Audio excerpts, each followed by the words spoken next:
This is A's Cast Live, your comprehensive look at the Oakland Athletics. And the pitch is swung on, hit the right field, hit deep. Whitefield going back at the track, over his head, and over the wall. Do you believe that? And 29 other MLB clubs. Ramirez with a drive to deep right, away back, goal! Hey, it's a bomb out there by the Rocks.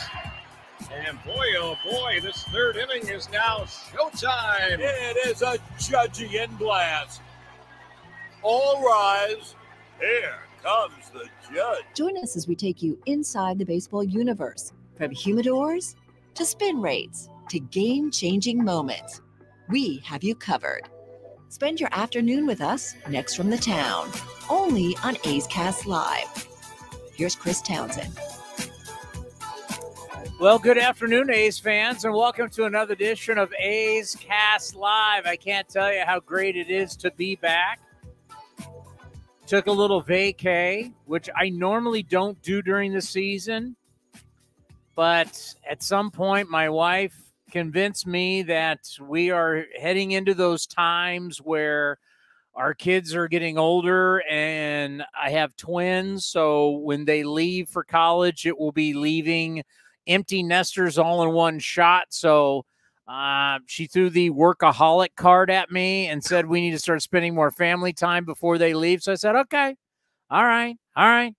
And thank you to Delaire Lawurs, our boss, for allowing that to happen. Normally I only take my week during the All-Star break and the 2 weekends before the All-Star break, but it was nice. I'd worked a lot of straight games, and it was nice to get away. And it was great from afar because, as you know, it's so odd when you're in Hawaii and it's 3 hours ahead. Like, you know, you're like, oh, what time are we going to dinner? You know, you're laying by the pool, you're out in the ocean with the kids. And next year you're like, oh, the game's over. And it was great to see the A's get back on track and win some games. I'm so happy for Mark Kotsay. I'm so happy for the players, knowing how hard they've been working. It's something that, you know, we'll have Mark Kotsay on today at 4:30 for the manager show. The GM show, David Force, will be back here at 5 o'clock. And then Eno Saris, our national baseball columnist from The Athletic, will be here at 5:30. Ooh, tough days for The Athletic. As, you know, unfortunately, we've talked about this before. And we've talked about it in our old industry in terrestrial radio. We've now seen it in the cable world, where we've been seeing it in print for so long, where basically newspapers are dead. You know, I remember when I was working at KMBR, the morning show with Gary Radnich, we got the CC Times, the Contra Costa Times. Were they around when you first got here? I think so. They were still here. The Oakland Tribune. Isn't that where our good friend and former colleague Matt Steinmetz started? Matt Steinmetz was the beat writer for the Warriors for the CC Times. I mean, and the Athletic was supposed to be not like newspapers. Well, guess what? The New York Times bought them, and they're treated like a newspaper, and whoosh, a lot of people getting the axe, and it's sad. And once again, it goes back to why we created A's Cast, because this is the future of how you're going to get your news, how you're going to follow your team, just not the A's. The Rays were just in town. They were talking about, hey, we're trying to do stuff like this. This is the model. This is the future. And luckily, we're at the forefront of it. And it's been an honor to do that. So Mark Kotsay at 4:30, David Force at 5, Eno Saris coming up here at 5:30, and a lot to talk to all these guys about, especially Eno, as he's done a lot of stuff, as we're finding out, as today is day one of the College World Series. We are finding out that they're using illegal bats in college baseball. Yeah, I didn't expect to hear that already, but here we are. I mean, we just went through Spider Tack. We went through Spygate with the Astros. We got umpires checking players' hands, and yeah, we just saw another Mets pitcher get suspended. Drew Smith got 10 games. And now we're talking about illegal bats, illegal metal bats. Like, was that big when you played? No one was smart enough to. We're talking about aluminum bats. Like you could take a drill into a wood bat and drill out a hole and put cork in there, right? Yeah. Okay, I get that. Now, there were rumors that back in the day that guys used to take the cap off their bats and put bouncy balls into the metal bats and try and reseal the cap. But the problem is, I never saw this myself, but the problem was if the ball ever hit the cap, once a cap comes off a metal bat, that sealant, you never have it right again. And immediately there were rumors that the ball would hit the end of the bat, which was a plastic type cap on the end of a metal bat, and it'd go flying and rubber balls would go everywhere. I never saw it. You heard about it. I have no idea. Eno is going to talk about rolling the bats, whatever that is. Maybe we need to investigate, but I didn't know you could illegally doctor a aluminum metal bat. Sorry, I was dealing with our stream. But yes, I never. Are we on? Yeah, we're good. I was A's Cast. We're good on videos. There's an error on my part. I guess we disconnected, and I didn't realize on A's Cast, on iHeart and everything, we weren't connected. So we're good now. Video's been good. We're back on A's Cast. But yeah, never heard about rolling bats, any of this stuff for college baseball. I mean, we knew about Spider Tack. We knew guys were using it because guys are throwing so hard in college baseball, but I had no idea about bats. Bats. Yeah, metal bats. And by the way, there's a kid playing for Florida. His name's Jack something. He has an Italian last name, I believe. They call him Jack Tawny because he's a two-way guy. He's a sophomore. Apparently, this kid's he wears like a size 17 shoe. There's kids, they're hitting tanks, as they say, in college baseball right now, home run wise. Yes, aluminum bat, but it's there's some guys in college baseball that you should keep an eye on in the World Series. Either you're loud or my headphones are loud. And I'm going to say it's probably my headphones. Turn them down a little bit. Is that better? Yeah. Yeah, Ohtani is definitely going to change. Ohtani is changing baseball in so many different ways. I just wanted to bring it up here. Where are the Angels playing tonight? I saw this in the notes. It's incredible. It continues to be incredible. Where are they? The Angels are playing at the Royals. The Royals have lost 9 straight, by the way. They have the worst record in Major League Baseball. Not the A's, the Kansas City Royals. And that's why that's what I'm going to lead off today, because that was the number one thing about being on vacation that I was so happy with. All right, here it is. Shohei Ohtani is on a hot streak right now. He's hitting .489, 13 extra base hits, 7 home runs, 16 RBIs in a 12-game hitting streak. It's just amazing. But it's going to allow, like Mark Kotsay, our manager, was a two-way player. Mark Kotsay was the player of the year in college baseball. I'm not saying, and Mark Kotsay would have just been a reliever. He would have been a left-handed guy who comes in through hard. I mean, he had better stuff than Sean Doolittle. Yeah, Doolittle's a former first baseman. I mean, Sean Doolittle became an all-star. Mark Kotsay threw as hard as Doolittle and had breaking ball. So, and Doolittle didn't even have that. Mark Kotsay could have been a two-way player. But what I wanted to start with today is that with everything going on, and there's a lot going on, and there was a lot that happened when I was on vacation.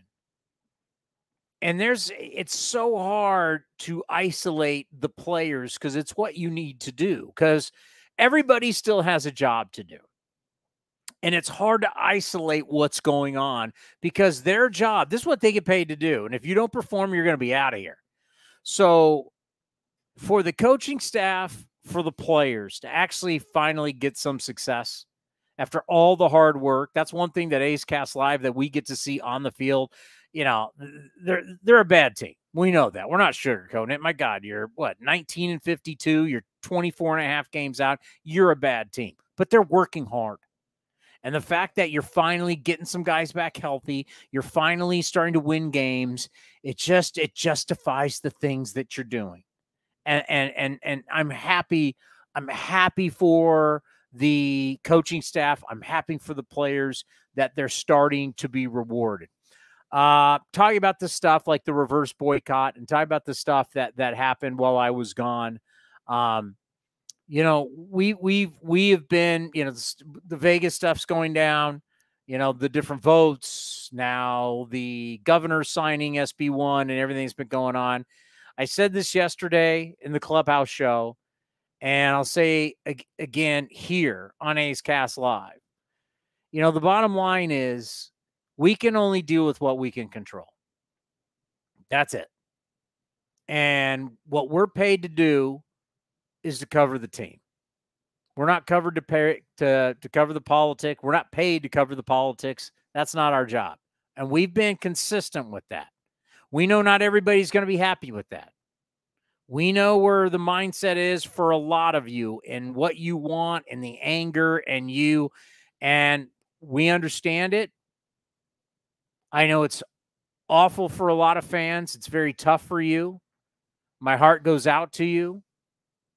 I'm not being callous about this. I'm just telling you, I've lived this before.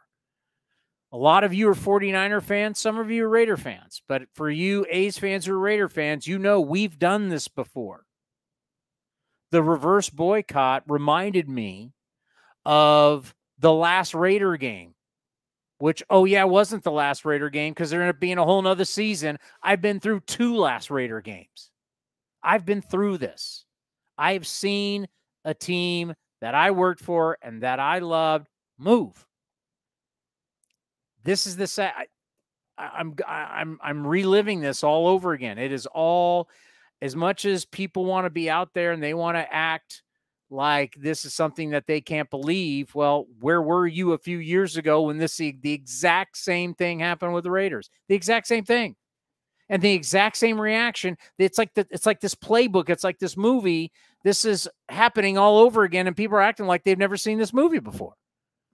So, trust me, I understand how you feel. I feel bad for you. But here on A's Cast and A's Cast Live and on the A's Clubhouse show, we're going to continue to do baseball. Turn me down a little bit more. Did you turn up something? I turned you up a little bit. Okay. So if you're looking for blood, you're not getting it here. We're going to continue to cover the team. We're going to continue to cover Major League Baseball because that's our job. And we love what we do. And there's other outlets for you to get. If you're looking for that, there's other outlets for you to go get that. But we're going to cover and we're going to deal with what we can control. And we're going to be consistent with that. And we have been consistent with that. Kind of learned that from David Forrest. David Forrest, the general manager, who taught us, hey, if you're always consistent and you're not lying and you're not doing shady stuff, you never have to, no one's ever going to say, well, you said this and you did that and we're consistent. We're going to cover the A's. We're going to cover Major League Baseball. That's what we're going to do. It's what we're designed to do. We're going to let all of the stuff that's going on be, outside the lines, as they like to say. We're going to let other people deal with that. We're here for baseball. You want baseball? You come in. It's the only place in the Bay Area you're getting baseball on a consistent basis. A lot of people are hopped on this story that we haven't seen for years. They're like ambulance chasers, in my opinion. You got to remember, the guy you're looking at right here, I'm the one that's been at all these games. I'm the one that's been at all these games for all these years sitting in my box. I've been there for the great games, and I've been there for the lonely nights. I know who comes to the Coliseum. I know who's been there and who hasn't. Now, there's some people that are genuine, and we love them, and we care about them, and we respect them. We respect the job that they're doing covering all of this. But that's a very small percentage because you have a lot of people who've never given a damn, who never showed up, who've never been there. And all of a sudden, they appear. That's one of the reasons why I'm glad I was on vacation, because I might have said some stuff that might have been hurtful. Because there's a lot of ambulance chasers out there that all of a sudden they now care. They're now involved. They now want to be a part of the story. People's whose careers are dying now hopping on the story that hated the A's, that hated everything. And now they're like, oh my God, now they care so much. Once again, I'm going to stay in my lane.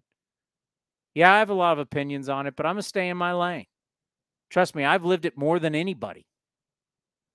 There's very few of us who are at every single game. What years you want to talk about being at every game? Good years, bad years, playoff years, bad years. There's a few of us who have been consistent throughout the years. But there's a lot of people who just showed up out of nowhere, and now all of a sudden, a bunch of big keyboard tough guys on Twitter showing up all of a sudden. They've been nowhere to be found for all this time. I'm going to leave it at that. But I know how you feel, A's fans. It's tough. It really is. But we're going to continue talking baseball. And the Philadelphia Phillies are in town tonight. And, all of a sudden, when you start looking about being competitive, I mean, you look at this, Cody. You remember, you take 2 out of 3 from the Braves, right?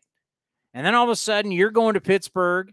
I wanted to say this series or this streak started with you going to Pittsburgh. I made the joke that it all started once I showed up to the hotel bar after the first game in Pittsburgh. When I was there, the team didn't lose till the other day. But they did take 2 out of 3 from the Braves before that. So True, they would have lost the series before the Braves. I think we could have given it to you. By the way, how do you like the Hawaiian shirt? I do. I love this. Why you got me one from Hawaii. I haven't actually looked at it yet. I'm actually probably going to wear it tomorrow for the outing I'm going to. But this is the A's Hawaiian shirt that we're giving away on Sunday for Father's Day. I am not a father. You are. Correct. But I am wearing it. I'll be a father someday soon. And, well, there's no news to announce. Don't worry. That's why the hair is still long. We'll get to that eventually. But Father's Day Sunday, you can get the shirt against the Phillies. Tonight's the drone show if you're going. So you get the Pixar drone show. But Sunday, you get this sweet Hawaiian shirt. Stand up, by the way. I want to point this out. So I want you to know. So why are we not in the treehouse today? I'm doing NBC Sports A's pre- and post-game live with A's Hall of Famer Dave Stewart tonight. So that's why we're here. But this very shirt I wore earlier today here in San Francisco at the NBC Sports Studios. I went around and modeled it for everybody and told them I was going to wear it on the show tonight. And they're like, no, you're not. I'm like, yes, I am. Or Dave Stewart can do it by himself. I don't know. But I Want to take a stand. Yeah, I took a stand. I'm standing for Stomper. I wore it around, and even the giant honks. And let me tell you something. There's a lot of giant honks around here. Yeah, they're all over. The Giants producer, I had to have him print my notes out for me. And when I sent him the email, a thing popped up from the A's email. This is an unknown account. I said, look, even our email hates the Giants. We hate you, sons of even the Giants people were talking about how sweet this is. It's high quality, by the way. It's not going to be one of those giveaways where you wear it once and put it in the washer and it falls apart. You've got Stomper. You've got the A's logo. Hawaiian shirt. That is sweet. I know I've been waiting for years I can't remember the last time we gave one away, so I'm glad we did it because I've been seeing other teams do it. The Pirates did it, I think, last year. And they gave away a Hawaiian shirt? Yeah, I was like, that's really cool that they're giving away a Hawaiian shirt in Pittsburgh. So we give away a Hawaiian shirt the week after I get back from Hawaii? Yeah. I could have worn that in Hawaii. Yeah, well, now I gifted you the one that Vito gave to us, our what is Vito's official? He's a big wig in marketing. I don't know his official title. He's Vito. Yeah, he's Vito. Trust me. You do Vito wrong, someone's sleeping with the fishes. Yeah, he looks like we made it. We were joking in the club. We were joking in our. He looks straight out of The Godfather. We were Vito could have been in The Godfather. He's growing that mustache back. I don't know. You want that Hawaiian shirt, huh? We were joking in our A's Cast booth the other day if they remade Moneyball Part 2 because the A's were on a 7-game winning streak and who would play who. And we consensus was Jeffrey Dean Morgan would play Vito, the guy that plays Negan if anyone watches The Walking Dead. So there you go. So yeah, Sunday, you can get this sweet Hawaiian shirt, athletics.com/tickets against the Phillies. Pixar drone show tonight. Treehouse Happy Hour is going on right now if anyone's going. Yes, we are not there, but they will still be doing bingo. There will be an Ace player that shows up like drinks normal. Half off. Get in there and get it going. I got to say, there's certain giveaways. Like if you're a longtime A's fan, you'll remember. I don't even remember what year this was. I still have it. My whole garage is full with A's giveaways. At some point, we'll just on the show, we'll figure out a way to just give away all the stuff in my garage. But I will never give up. Text the code word free too. Yeah, we'll figure out a number. I will never give up my Super Cuts barbecue set. Okay. The spatula, the tongs. It was Supercuts. Any of you A's fans, just shake your, if you're listening or you're watching, just up and down with me. If you remember the barbecue Supercuts set, that was my favorite giveaway of all time that I still have and use to this day. Was that a Father's Day? I feel like a good Father's Day giveaway. I have no idea. I want to say that's like 2010, 9, somewhere in that years. That was an awesome game. I still have the Pringles back to school backpack for my kids. That was what, like 08, 09. I mean, I'll never forget when I was moving, probably like 6 years ago, where I had one of these backpacks, the back to school backpacks. Ace fans, you remember that? And I was like, what the hell's in here? And it was a Travis Buck bobblehead. What can I get for that? I got to pay for college coming up. Can I pay for my kids' college with a T-Buck? Put it on eBay. You might be able to get some money for it. A T-Buck? You know what I'm trying to effort to get us right now? I have a connection in the for the Sacramento River Cats. Sean, if you're listening from the grounds crew, you're on the clock to get it. I'm trying to get the Johnny Dosco bobblenose for us to put on the desk at the Road Studio. That would be awesome. Because they were Dallas did a whole thing about it when they were at the Bobblehead Hall of Fame or Bobblehead Museum in Miami. That would be classic. Yeah, if we can somehow, I've looked online, it's hard to find. There's Johnny Dosco trading cards, but the Johnny Dosco bobblenose, we got to find it. I mean, someone in Sacramento at the River Cats has to have it from like 20 years ago. I know it's lying around somewhere.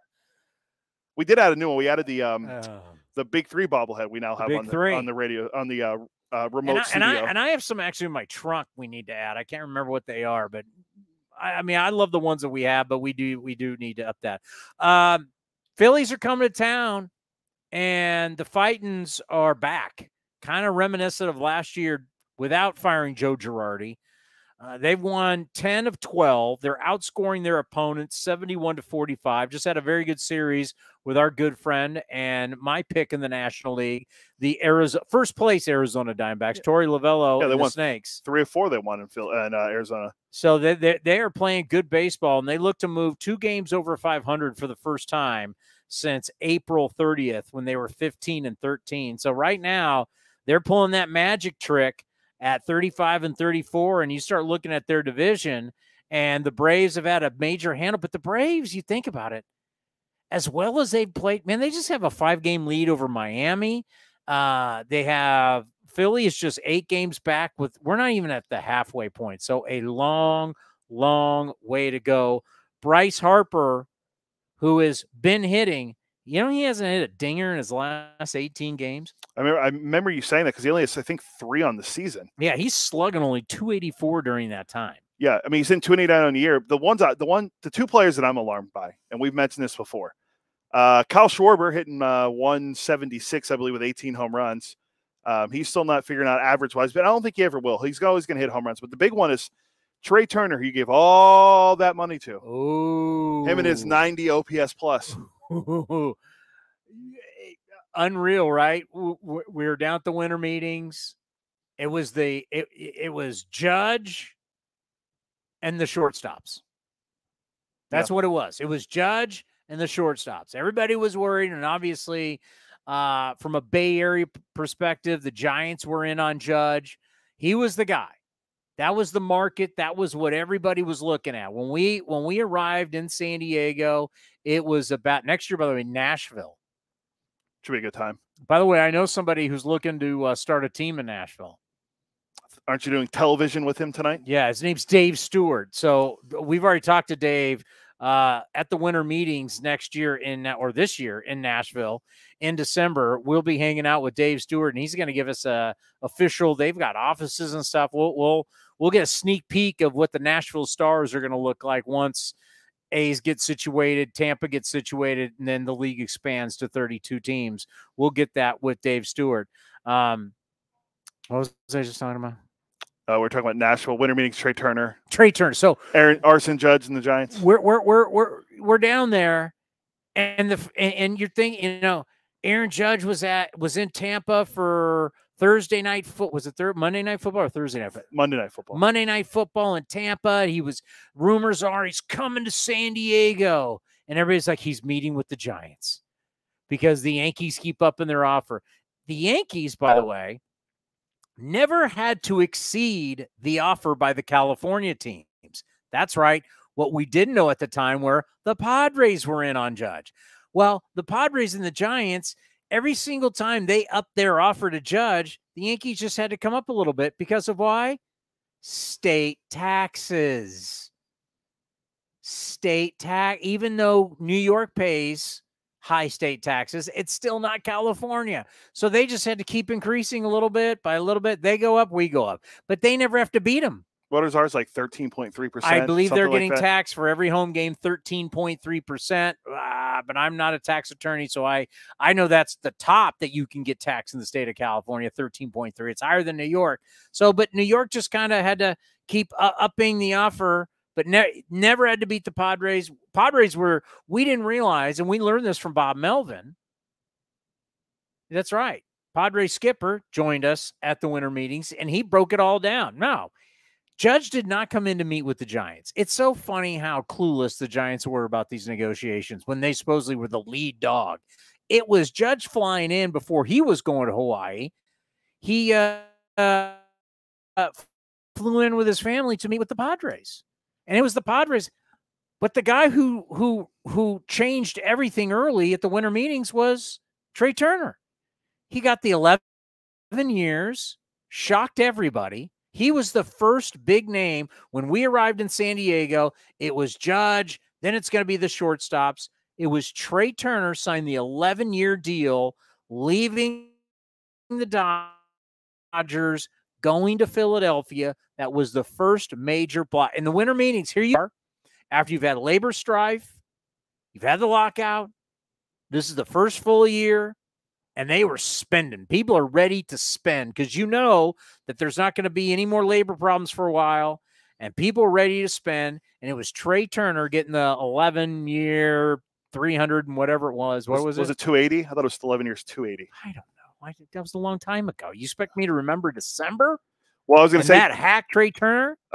It was let's see. Trey Turner signed the 11 years, $300 million. Sorry, yeah, I thought it was 300. 280 was Bogart's, like 285. 285, I think. Yeah. Well, remember that's now the second time we saw a guy when we got to San Diego. The guy signs a major deal. Strasburg the first time. We know how that's unfortunately working out for the Nats, and Trey Turner and his 90 OPS plus is not working out so far for the Phillies. But wait a minute, Carlos Correa. Talk about another great Giant signing. So this was forever Giant. Forever Giant. Does he get to be next to Marvin Bernard on the wall with Ellis Brooks and Eric Davis and all the other? That series is coming up. Are we going to go there and do a? We have if maybe the next time we come up to NBC, we just walk over, tape a segment there, and then we just run it when we play the Giants at Oracle Park.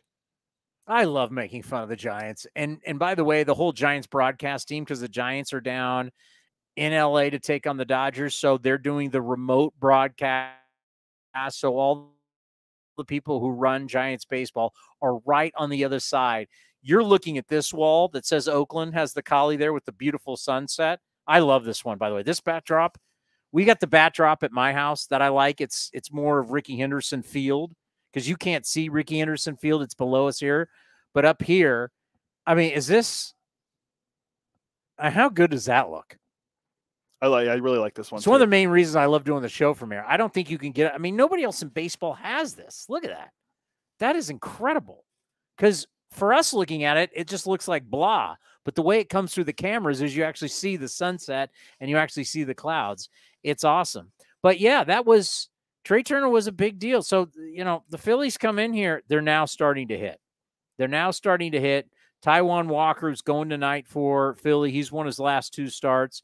But this is what's fun is now we can actually talk about an A's. We can talk A's baseball a little bit more. At some point, there was nothing good to talk about.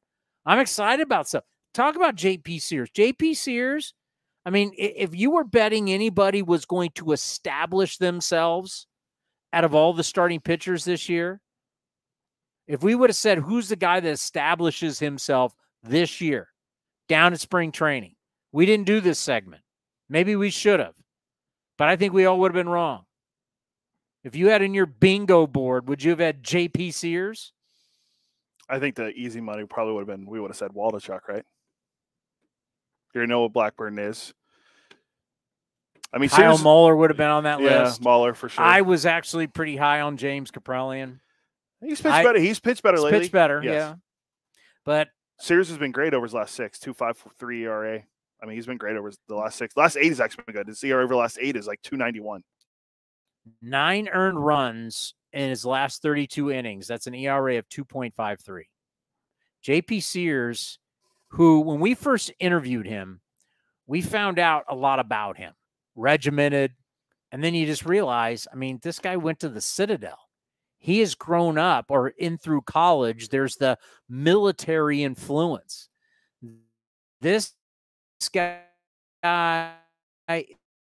is calculated. This guy is tough. Very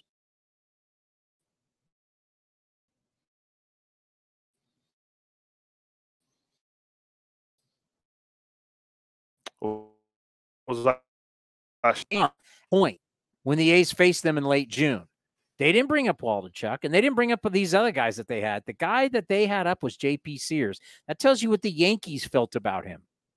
J.P. Sears is somebody who you're saying, you know what?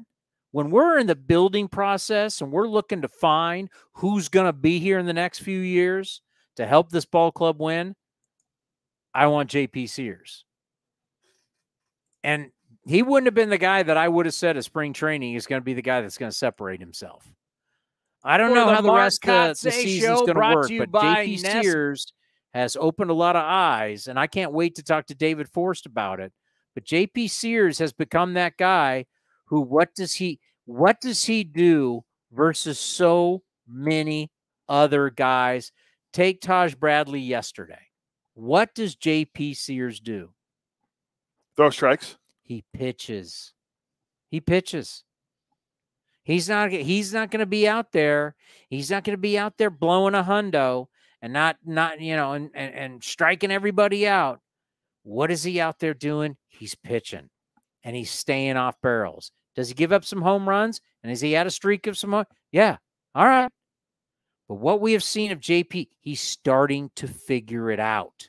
And that's why you allow guys to go out there and get beat up a little bit and get roughed up. Let them pitch through the issues. Let them learn to pitch through the issues. Let them get their butt kicked. Let them be ticked off. Let them learn what does it take to pitch every 5 days, maybe every 6 days in this league. What's your preparation in between starts? How do you watch video? How do you work with Scott Emerson? How do you get better each and every week? Hey, you're going to go out there and have some stinkers. How do you rebound from it? How do you start to see consistency? JP Sears is the guy that is learning how to do that. Take Bradley yesterday. Bradley, Bip Roberts and I yesterday on NBC were talking about this kid's got a little Doc Good in him. Big old curveball, just effortless fastball coming out at 98. Bradley yesterday struck out 11 guys, struck out the first 6 A's batters. He's Tampa's. He's a prize prospect, throws gas, big hook, just nasty. So here's a guy that strikes out the first 6 batters. He's cruising. He goes 4 1/3. That's my issue in baseball today. He was cool coming out with his great stuff, blowing everybody away. And the minute it got tough, he got pulled after 4 1/3. He's not learning how to pitch. He's not learning how to pitch through it. That's who Tampa is. And Tampa went with 1, 2, 3, 4, 5 relievers after him. They got the win. It's tough to complain about how they do it because they've got 50 wins in 72 games. They're the 7th team in the wild card era to do that. And the wild card era has now been around, what do we say, is 92? 95, I believe. 94, but the strike. Yeah. It's 94, but of course we had the strike, 95. That's pretty impressive what they're doing. But that's a great example. Here's a kid, 11 strikeouts, dominating, a little bit of trouble. He's out of there. He doesn't learn how to do it. That's why I like how JP Sears, there's been multiple times this year, JP Sears has been allowed to go well over 100 pitches. And he didn't have to go to the hospital. And then there was the one time we were here when he only had the 59. So, yeah, but you're right. He has to start in Pittsburgh. He had over 100 pitches. Yeah, he's been able to go over 100. He's learning. JP Sears is learning in front of our eyes how to pitch and how to be successful at this level. And it takes some time. But you got to give guys the opportunity. And a good note here, as I was just looking over the email, a good note for A's fans to know, Richard Lovelady, and we're going to hear from Mark Kotze here in just a sec. Richard Lovelady is hurt, but MRI has come back, and it's not going to be Tommy John surgery, because that was the thing when he threw that pitch and was in obvious pain, grabbing the elbow, got to pull a guy out with, what usually happens. Yeah, you find out he had something wrong, ligament, Tommy John out for the year. I mean, do we in our press release, it's strained left elbow. So the MRI was, he'll go on the 15-day IL, strained left elbow. Chad Smith will be recalled from AAA, but that's good news for Richard Lovelady. Richard Lovelady, sneaky, one of the best interviews on the team. Yeah, he's very good. We while you were gone, we had Sam Long on with Johnny. Sam Long, good interview too. Sneaky good. Some of our left-handed relievers are pretty. Him, Lovelady, Sam Maul is a good interview. So did Johnny say bro to him? Bro, I love you. Bro, I love you. I don't think so. Bro. No, I don't think so. Bro, you're the best lefty I've ever seen. No, I don't think he used bro with them. I'm trying to think. Johnny have us going to the playoffs during that 7-game. He did say on the air, hey, just being an optimist, and we're only 20 out of the wild card. Hey, these guys all like each other. They're playing cards. I love Johnny. I mean, he did in Pittsburgh. I'll give him credit when being there. He said they're going to win 2 or 3 against Pittsburgh. They're going to go on a hot. He said, they're going to go on a hot. The only thing Johnny's gotten wrong is, he said the White Sox win the Central and the Cardinals are going to go to the World Series. The White Sox could still win the Central, but the Cardinals are not going to the World Series. I think I'll mark the tape and say they're not going to the World Series. So you had Schilt, who was the manager in St. Louis. And now I think he's on Bob Melvin's staff in San Diego. Okay, so Schilt is a guy that comes up through your system, leads you to all the success. You get rid of him for philosophical differences. That's correct. Right? I mean, I want to be purely factual here. You say we don't have the same mindset on how a baseball team should be run. So what we're going to do is, after you've had all this success, we're going to get rid of you, and we're going to bring in the house guy, which is now Marmol, who makes questionable decisions in the first round to this Philadelphia Phillies team. They get bounced. And now in your second year, after you have 2 of the top 3 guys in the MVP balloting, Paul Goldschmidt and Nolan Arenado, you're the St. Louis Cardinals. You spend a lot of money. You're a model organization. You got rid of your manager, who was a Cardinal through and through and led you to nothing but success, to get the house guy in. And the house guy gets you bounced in the first round. And now in his second year, where it was complaining about, was O'Neill running the bases? Yeah, Tyler O'Neill, yeah. So it was O'Neill running the bases. What was the other issue they had? It was a pitching issue. Yeah, I forget who it was with, though. Oh, Wilson Contreras. Oh, yeah. By the way, the other day he said he lost all his confidence. Your prize free agents lost his confidence. Yeah, and they'd want to use him behind the plate. That whole thing. It's the Cardinals been a mess. They're 27-42. All right, they've lost 5 in a row. They're 27-42. You had a manager that was leading you to nothing but success to bring in the house guy, dumpster fire, 27-42, lost 5 in a row. You're 10-8 in your last 10 games. You used to be a model organization. How you just see it just shows how important the manager is. The guy at the front of the plane, the guy at the front of the bus, the guy that has to deal with the human beings, the guy that has to deal with the issues. Trust me, I can't tell you how many times I was in Bob Melvin's office getting ready to do the Bob Melvin show, and luckily enough, all the players were comfortable enough around me that they would come in and start talking to Bob about stuff and off days and stuff like this. I'd be sitting on the couch, and it was like I wasn't even there. And I saw guys say stuff to Bob like I was like, I couldn't believe it. But I think they understood I wasn't going to say anything. I wasn't going to immediately go, hey, you know what I just heard in Bob's office? I mean, obviously I was not going to do that. And I had a good enough relationship with the players. You weren't going to tweet it out, you mean? I wasn't going to. I can't tweet it out now. But yeah, I wasn't going to tweet it out. But yeah, I mean, I saw players come in, and I mean, someone's got to deal with real stuff. These are players. These are human beings. They've got problems. They have problems just like you and me. They got problems with wives, girlfriends, parents' health, kids' health, kids. They got problems. Human beings have issues. Someone has to deal with the players. You just can't all sit here and go, what's his barrel rate and what's the exit velocity and what is he versus lefties versus righties? And there's more to that. There's more to that. And Marmol in St. Louis is showing you. Look how fast St. Louis has collapsed without leadership.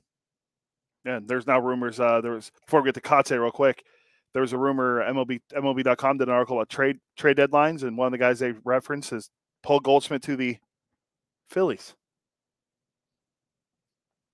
Really? Maybe there's a hypothetical, but yeah. Well, yeah.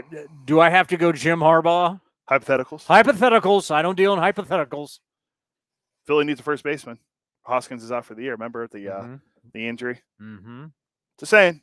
I can't stand Philadelphia, but well, Dombrowski's a big-time wheeler and dealer. My good friend Dave Dombrowski. He'll ship out Painter and some of their guys they have to get him. Do they have a lot of what do they have left in their cupboard? Well, their top prospects, Andrew Painter, the hard-throwing righty. I think. Yeah, but he's had arm problems. Yeah, I think, but he'll be a guy. The Cardinals need more than anything. Starting power pitching. Yeah. Well, maybe that would be a good one because I'm going to trade a guy that, man, this guy's a ticking time bomb for Paul Goldschmidt. They have a couple good, I believe, I have to look at their system, but I think they have a couple good young pitchers they could deal for Goldie. A oft-injured top prospect pitcher, I would give up in a second because I know where that's leading. Astros have the same thing going. They could trade one of their top guys for a bat too. Well, they got Jose Abreu, by the way. Abreu's hot. Yeah. He's like 5 home runs now. He's hot. He opened the flood ever since the first against the A's. He's opened the How are your Astros doing since I got back? Oh, the Astros are right there. 39 and 30. Just doing fine. All right. Mark Kotze. Been a while since we talked to Kotz. Unfortunately, during a lot of the, for some of you who tried to act like I was not a part of this win streak, that's just not factual. I got a lot of people saying, can Tony stay in Hawaii? That's just not factual.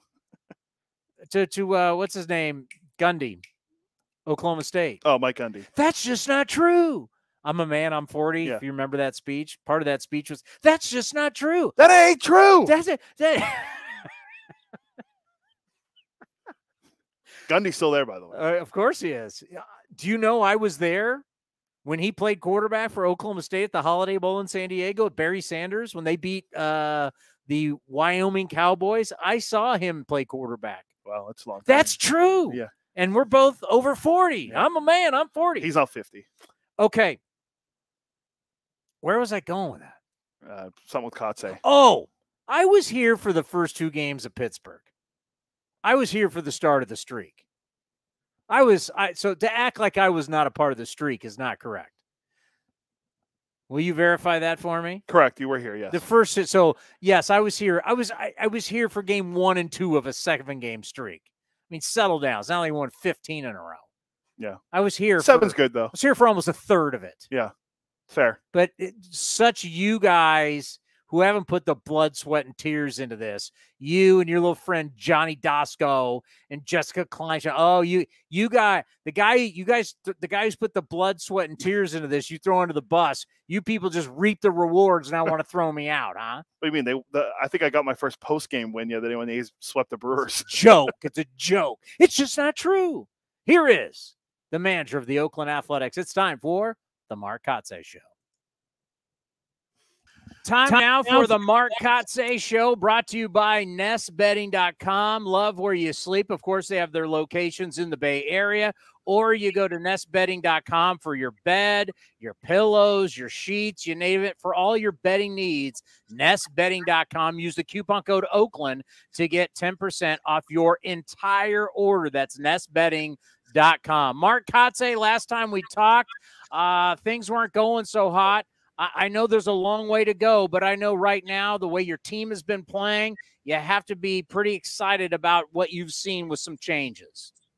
Yeah, we are, Tony. And, you know, this stretch has been great for this club in terms of just building the confidence that we may have been lacking early. You know, we talk a lot about success and confidence and, you know, the hard work that these guys have put in, the growth that they're showing over the last 2 months. You know, we're starting to be reflective of the wins and losses. So, you know, ideally, you know, we can continue this. We can continue to perform and play and win games, you know, the rest of the season. You know, we're probably not at the current pace that we're on, you know, when you're win 7 out of your last 9. But, you know, hopefully we continue to play good baseball. Yeah, I mean, I'm just looking at the notes and looking how things have really changed for you. 9-7 since Memorial Day. And you think about the winning streak, there's one thing that it always comes back to in our game is pitching. Look how much better your pitching has gotten. Look how the opener has helped your pitching. Let's start with that. How do you think the opener has really affected your staff? You know, I mean, I think if you look at Hogan Harris, I think Hogan's benefited from it the most. You know, Medina, we've done that for Medina. I think, you know, he had one good start, one bad start, you know, but ultimately what the idea of the opener is really to find a softer landing spot for these starters to come in where they're not facing the best 3 hitters right out of the chute. And I think it has been successful. I think we're still going to continue forward with it.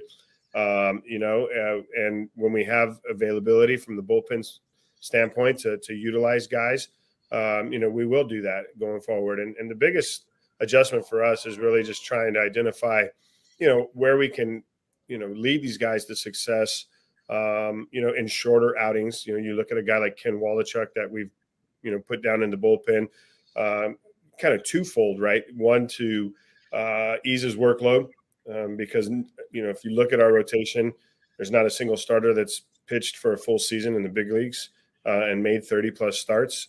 That's real. And then on the secondary side, you know, Ken's succeeding right now. He's doing well with these shorter outings and coming off last outing, the 3-inning, you know, save that I think set a record for Oakland, you know, baseball in terms of performance and numbers. He had an eye-opening that, hey, my changeup is real. I can throw my changeup and be confident in it. So. Well, and I think about Dick Williams back in the day where he knew he had this guy named Raleigh Fingers that he could bring in for 2 innings, 3 innings. How does that feel when you got a reliever that you're not saying, hey, I just got to get him through the 8th or the 7th? I can bring this guy in 7th or 8th, and he can take this thing to the house. Yeah, it's definitely an old-school approach to a certain extent, you know, utilizing guys multiple innings down in the bullpen. You're seeing a little bit more of it from different teams currently, but I think, you know, if you've got a reliever like you're talking about, you know, that follows a starter and can finish a game, you're using 2 pitchers instead of 4 or 5 pitchers in a night, and there's really some value in that. You know, we got the U.S. Open going down in Los Angeles at Los Angeles Country Club. And speaking of golf, it kind of reminds me of the opener. It's like in golf. If you could guarantee me that I go out there and I get maybe par on the first 2 or 3 holes just to settle me for the rest of the round to set it up, that's kind of how I see the opener. It's like you go out, just settle the game in, where all of a sudden you get a couple outs, now you bring somebody else in, but it just kind of settles the team. Would you say that's kind of how the opener feels? It just kind of get your feet under you to start the game? Yeah, you know, that's a good analogy. I mean, I would take par in the first 4 and then go to the meat of the course. And when you look up, you know, you're at 16 and you've got still a, you know, 3-stroke lead. That'd be great. You know, and I think for, like you're talking about it, it definitely is a good feeling when the opener goes out and is successful, right? And then the starter comes in and you look up and that starter is at 65 pitches and we're in the 6th inning of the game and he's performing and you can continue with him. And now you're into the 7th or 8th inning, you know, so Yeah, there's multiple ways to look at it and to paint the picture. But I think, for us right now, it's the main thing it's doing is it's allowing these young starters, like you said, to get a comfortable landing spot coming into a game. You've dealt with a lot of injuries. You've had some guys start to come back. You're going to have more coming back. What does that mean for your ball club going forward, that you're kind of getting somewhat of the group back together and more's coming? Yeah, if you're talking in terms of the pitching side, Kirby Snead's out on a rehab assignment. Recently, acquired Freddie Tarnock is also out. We've got Zach Jackson starting to throw. We've got, a few other guys, Mason Miller, Danny Jimenez. So these guys are starting to make a lot of progress, and that's a good sign. The more pitching depth we can create and we can have in this organization, obviously for me, the more comfortable it is and the more success, in my opinion, that we'll have going forward. When you think of all the hard work, because, the one thing about A's Cast Live is the fact that we're always out there early and we get to see all the hard work your players and your coaches are putting in. It's a lot of sleepless nights. It's a lot of hard work getting there early, trying to turn this thing around. When you have a winning streak, what does that do for the players? What does it do for your coaching staff when you kind of get basically rewarded for all that hard work? No, you just said it. You do get rewarded, and it brings a piece about how the processes, right? We talk a lot about our processes. We talk about the guys working towards getting better, and when they don't see the success in competition, it's hard to stay with those processes. So again, our message is that time is our ally. We're going to continue to grind, that we're going to continue to try to change this narrative that surrounds this ball club from a performance-based standpoint. And, hopefully, we're going to keep our heads down until the finish line. And when we look up, the progress we've made, we'll evaluate it and move forward. I don't think I've ever asked you about him, but I know Ryan Noda was a guy that when I met him in spring, I went, wow. Ton of confidence here. I love that because you need that confidence. You had that confidence. You got to have it to compete at this level. He just needed an opportunity, and we saw that he's really good defensively. He's a big guy that can run. We see that he's got a very mature eye at the plate. Just need to see whether he's going to be able to swing it and start driving baseballs. And so you just month after month after month. I mean, you look up and he's still got an 850-plus OPS, and we're in the middle of June. It's really impressive. Talk about what you've seen this almost first half of baseball from your first baseman, your young first baseman. You just described it pretty well. He came as advertised in terms of the eye at the plate, the ability to get on base. We've seen some growth in his, aggression and aggressiveness, in certain count situations, but that hasn't taken away from his zone discipline. So, for Ryan, when you talk about confidence, and for those that really follow A's baseball, those that are watching this broadcast, he was on MLB, I believe, yesterday morning. Yeah. And sported some sunglasses during that interview. So there's some definite confidence, and he did maybe get a little ridiculed for that, flamboyancy on, but hey, I'll take it. Hey, you go out and you perform, you go play, and you're putting up numbers like that, you can do what you want, right?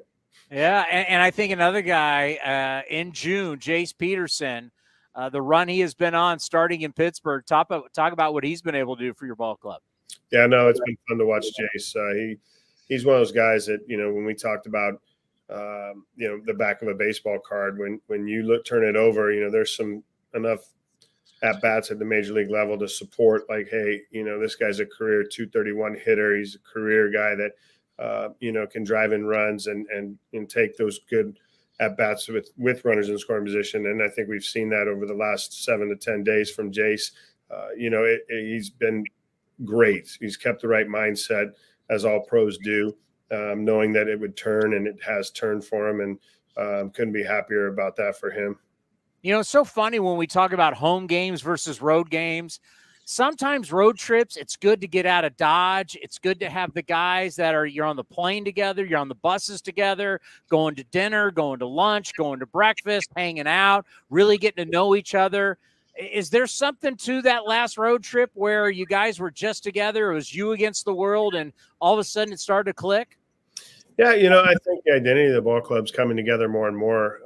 We haven't made a move, I think, in 18 days today.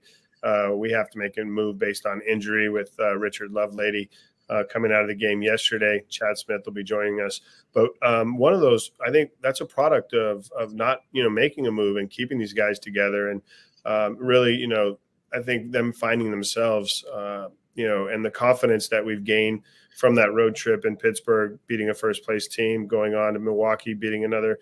At the time, Milwaukee was in first place in the Central. So, and then coming home against a good Rays team, we played really good baseball. And the growth that I talked about at post-game yesterday, we went into Tampa early on and we got embarrassed. And there wasn't anything that we did well for that 3-game series. And it showed in all facets. And, we go into a 4-game series against them and come out, splitting the series with a real chance to win yesterday with the bases loaded. If, that ball goes through, Walls doesn't make a play. So there's been a lot of growth. And if you look at it from that standpoint, you're going to have the right mindset going forward with this club.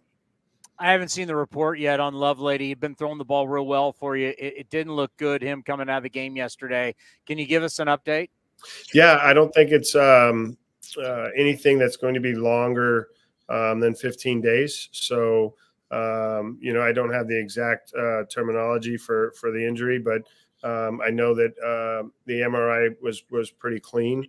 So we're real thankful for that and real happy for Love to get that diagnosis as opposed to the opposite. Let's end on this because the College World Series is starting today. Obviously, this interview is going to run throughout the week. Stanford is there. College World Series means a lot to all of us who played college baseball at one point, especially to you, who's someone who knows what it's like to win it all, to be a national champion, and to be an All-American and a Golden Spikes guy. You had a long career in Major League Baseball, but just talk about what that experience was like for you. Cal State Fullerton winning the national title, Omaha. It's like a college baseball world. It's unbelievable. Tell us about the experience. No, you described it perfectly. It's an unbelievable experience as a young adult. Kids are 18 to 21 years old. You're going to Omaha. You're playing the biggest stage, that's possible. And the reflection on Omaha is the people of Omaha are amazing. They go out, they support it. I mean, it's incredible, the amount of support and the energy that packs itself inside that stadium. For me, winning it and being a part of that team in 1995, that we were number one in the country for most of the year, and that was a tough expectation level to go into Omaha and win. And I think LSU may be that same kind of team going in, or Wake Forest, or no, it's not Wake Forest. Is it West Virginia that's won, or is it Wake Forest? Wake Forest, right? I haven't followed it like exactly, but those expectations are real, and it's just exciting. I hope that everybody gets a chance to watch at least one of those games and sees the passion and the just the level of play that exists on that stage. Well, your 1995 team is considered arguably the greatest college baseball team of all time because after your last loss in conference, you didn't lose again. You ran the table all the way to the championship. By the way, who was that last loss against? It was UNR at UNR. I believe it was San Jose State, I thought. Was it really? Are you sure? Yeah, we were that team? We beat you on that Sunday when Mark Langston came down, former San Jose State Spartan, and talked to us before the game. There you go. Okay. See, I don't remember, a lot of that stuff.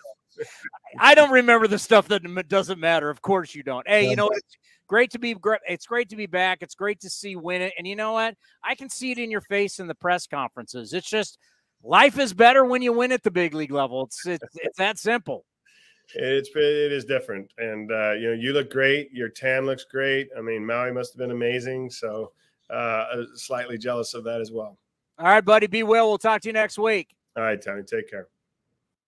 Oh, the Mark Kotze show. Always great to have Kotze on the program.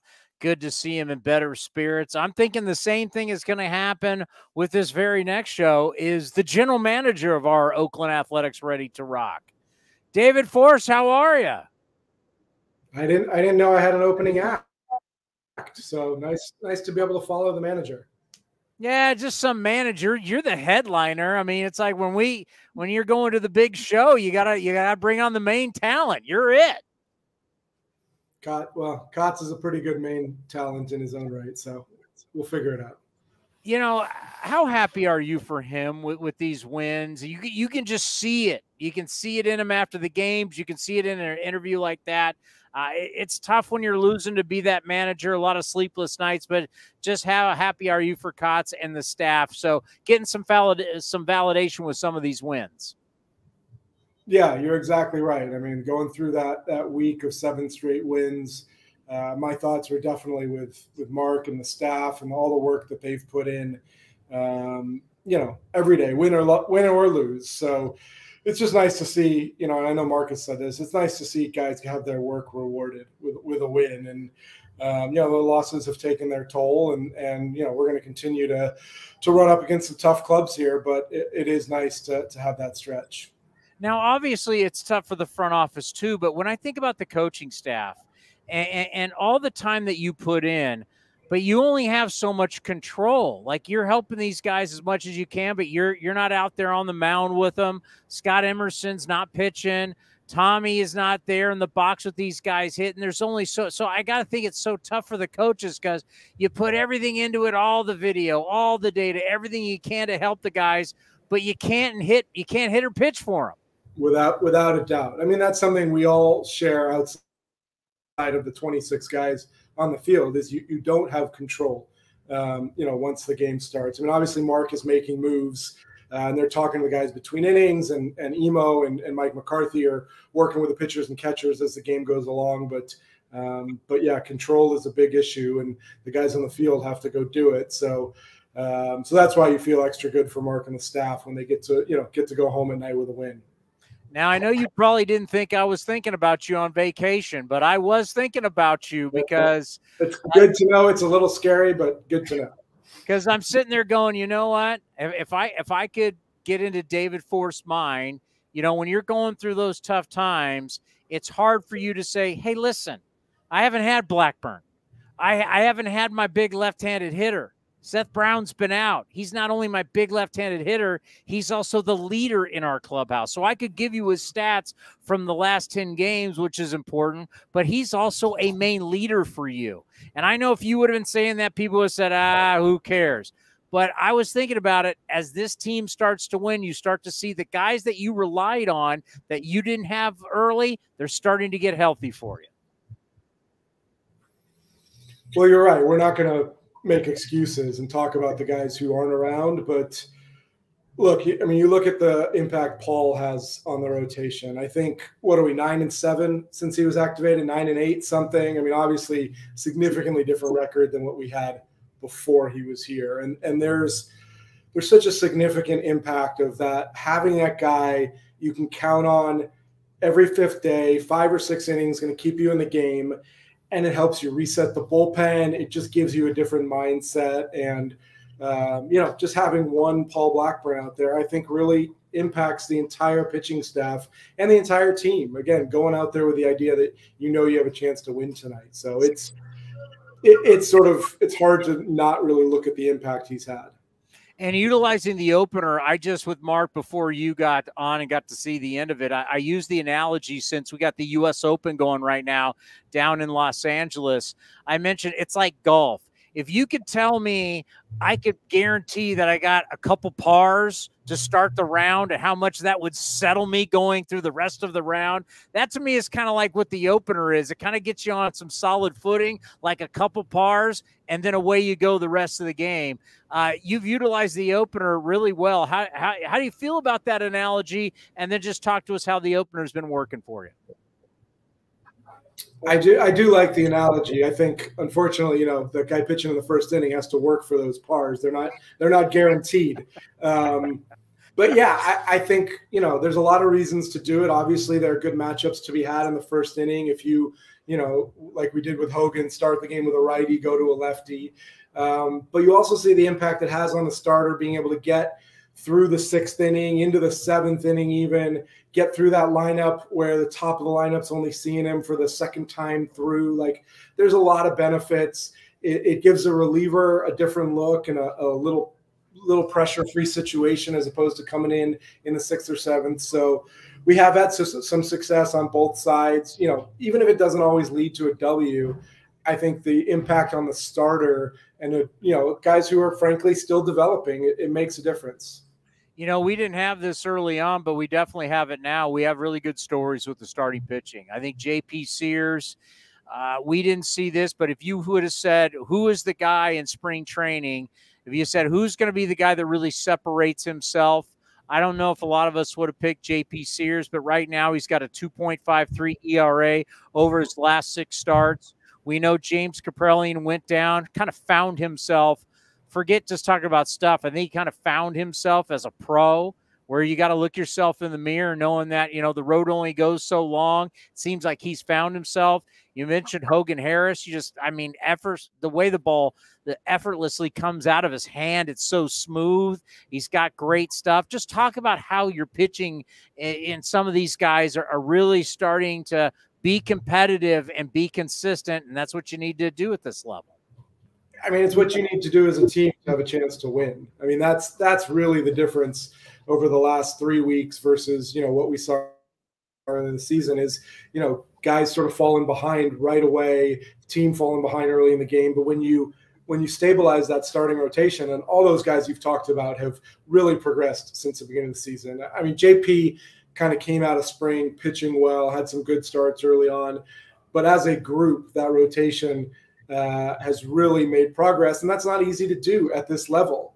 It's hard to learn up here, to develop up here, and they have done it. Like you said, Cap went down for a couple starts in AAA. Even moving Waldichuk into the pen for some 2 and 3 inning outings. You saw the way he threw the ball the other night in innings 7, 8, and 9, and that's a huge success to get him throwing strikes. He threw as many changeups and got as many swings and misses in the 3 inning outing as he did in most of his starts. So there's some really good things going on. Kyle Muller threw 6 innings last night in Vegas, gave up 1 run, punched out 7. So these are things that, you expect they're going to happen out of the gate, but it's probably unfair to young pitchers. And you and I have talked a lot about these guys going up and down in terms of their performance. So we're trying to be patient, trying to, take the positives right now, and it's a good little run they're on. And then talk to us about how at some point you're going to get reinforcements from some of your relievers who have been out, who are starting to throw again. Yeah. Kirby Snead's throwing the ball really well between Arizona and Vegas. Freddie Tarnock threw 2 2/3 last night, scoreless in Vegas, didn't give up any hits. And, we'll keep stretching Freddie out. He may be an option as a starter, maybe here as a reliever at some point. We'll see. So we are going to continue to have some options. Adrian's being stretched out down in Vegas. So, we're trying not to have as much turnover as we did early in the season, which, by virtue of the starters going 4, 5, and 6 innings, you don't have to do it. So it's a little more stable. But it is nice to have good options to choose from. How's Jackson and Jimenez doing? They're coming along slowly, unfortunately. I think we knew Danny was going to take a little while. We put him right on the 60-day, and we knew we were going to have to slow play this injury that frankly bothered him at the end of last year and came back. So Danny's moving slowly. Jackson's throwing the ball. Mason's playing catch. Rucinski, had this knee thing pop up, and he's back to playing catch. So there's progress on the IL guys, but it's going to take a little while. So where we are right now in mid-June, we know the trading deadline a month and a half. Are you fielding a lot of calls from other teams? Obviously, there's going to be more buyers and sellers. Where are we kind of at this point? Because we're a long way away, but we're also not. There's some teams feeling things out. There's always a one-off here where you actually go deeper and exchange some names, and there's always active trade conversations, but a lot of feelers going out right now. And, You know, college tournaments coming to an end. The World Series starting tonight. I heard you and Kotz talking some college glory days at the end of your chat. So his glory days. Right. I didn't have too many. your days. His glory days. My day, yes. Well, that's interesting to bring up is that this is kind of like you're picking so high, and there's talking about all this great talent there in Omaha right now. And obviously there's high school kids and all these other college kids, but there's a lot of great talent in Omaha. How much are you going to be watching the College World Series? Oh, a lot. Yeah. I mean, the way it worked out this year, it's not always the case that the top college prospects end up there. But if you look at the field this year, you know, the LSU guys, Florida, Virginia, TCU, you've got, you know, Wake Forest. So you've got really the top pitchers and hitters there. So we're going to spend a lot of time watching those games. Does it mean a lot to you to have these guys perform at Omaha, because it is on national television? It is the biggest stage any of these players have ever played on. It's another data point for sure. I mean, to some extent, you feel like you've watched them not only all spring, but, you know, for 2 and 3 years now or more, going back to high school, and you feel like you've made your evaluation, and you want to make sure you don't let 1 or 2 games on TV kind of, you know, change your opinion or make up your mind. But it's certainly a data point to see how they compete with the best teams and in front of a huge crowd and a TV crowd like that. You know, I know we've talked about how none of us are really thrilled about how the draft goes all the way to the All-Star. To the All-Star break. I mean, it is what it is. We got to control what we can control. But now that we have this combine, and I know it was in San Diego last year, this year it's going to be down in Arizona. Do you like the combine? Do you think you guys are getting a lot out of it? I do. Yeah, I think the best part of the combine has been the ability to sit down one-on-one with a handful of guys, you know, a real like 20, 25-minute conversation, not just, hey, you know, nice to meet you or whatever, the way you might get at a game, but really dig in, ask about what they're thinking, about their philosophies on the field. So that's been a really good part of it.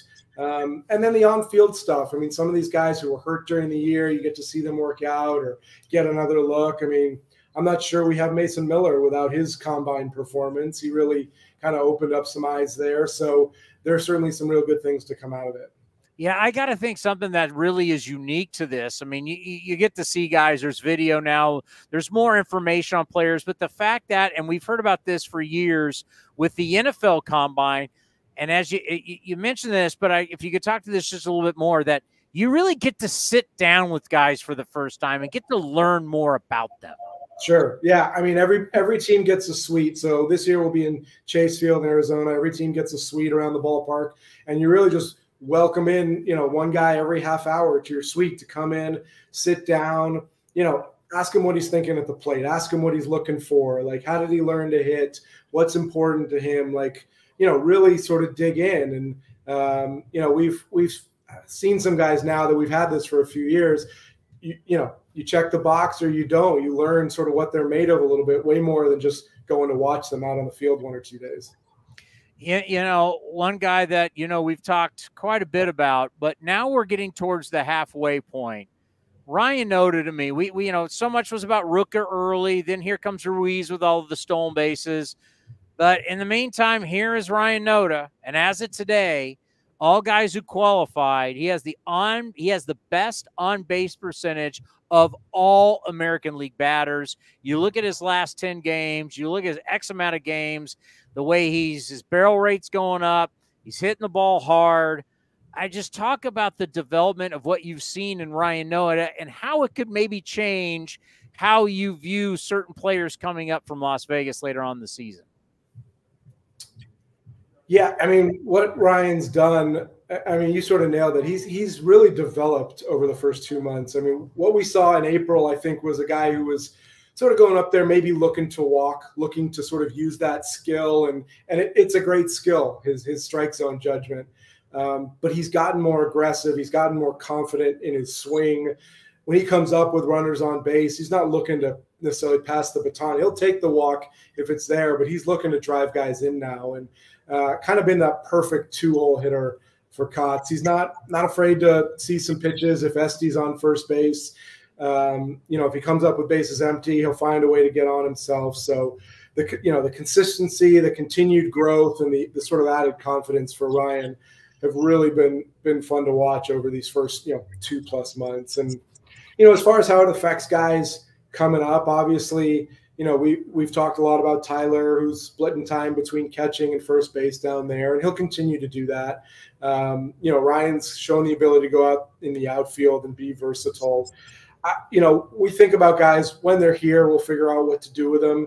It's, as Keith Littman used to say, you can never have too many good players. Keith used to complain about where are we going to play all these guys, and I was like, really, Keith? He's like, you're right. We can't have too many good players. So, so we'll figure it out. But it's been fun to watch Ryan, and look, coming from the pressure he was under in spring training as a Rule 5 guy who knows he has to take advantage of this, to then really sort of being confident, feeling comfortable and settled in now, it's been great.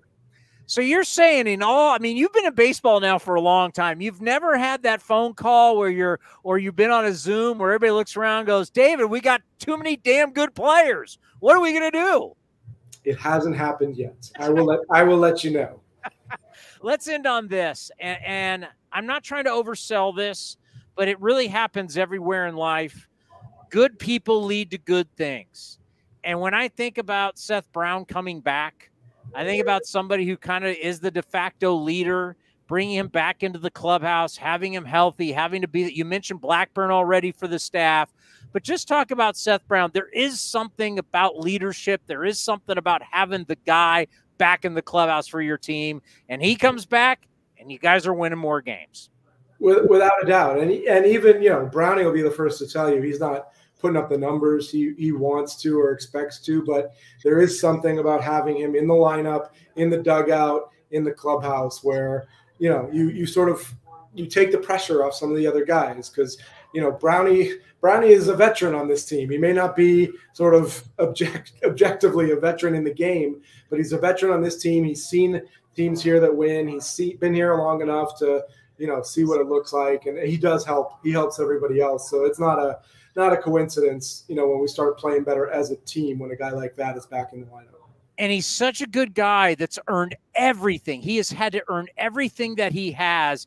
And the way he treats everybody, especially the young guys, there's something about somebody that just is inclusive. He wants to include everybody. Not everybody has that quality.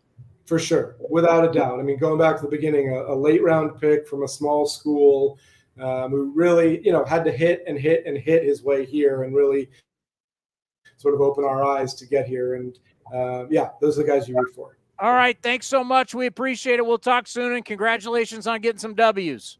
Thanks, Tony. See ya. David Forrest, the general manager of your Oakland Athletics. And you can't say it enough that Seth Brown, somebody has to kind of be the guy. And if you look at somebody who did get to learn from Marcus Semien, somebody that did get to learn from Matt Chapman, like literally, if you could take the best of Matt Chapman and you could take the best of Marcus Semien, it makes the ultimate leader. Because Semion's like the greatest guy in the world. I mean, we all know that. But Semien isn't vocal. He led by example. So when Marcus Semien is out there every day busting his butt before the game, who are you to be sitting playing cards in the clubhouse?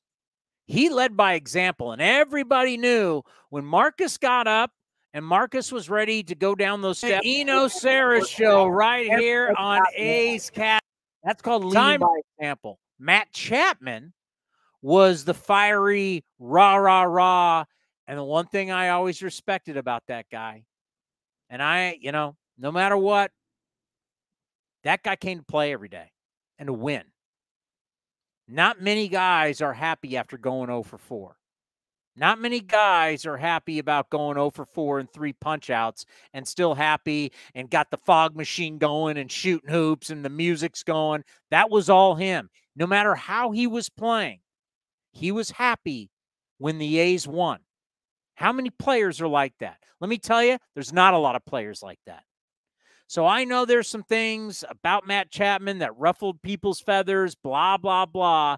I'd play with Matt Chapman any day of the week. Not everybody's perfect.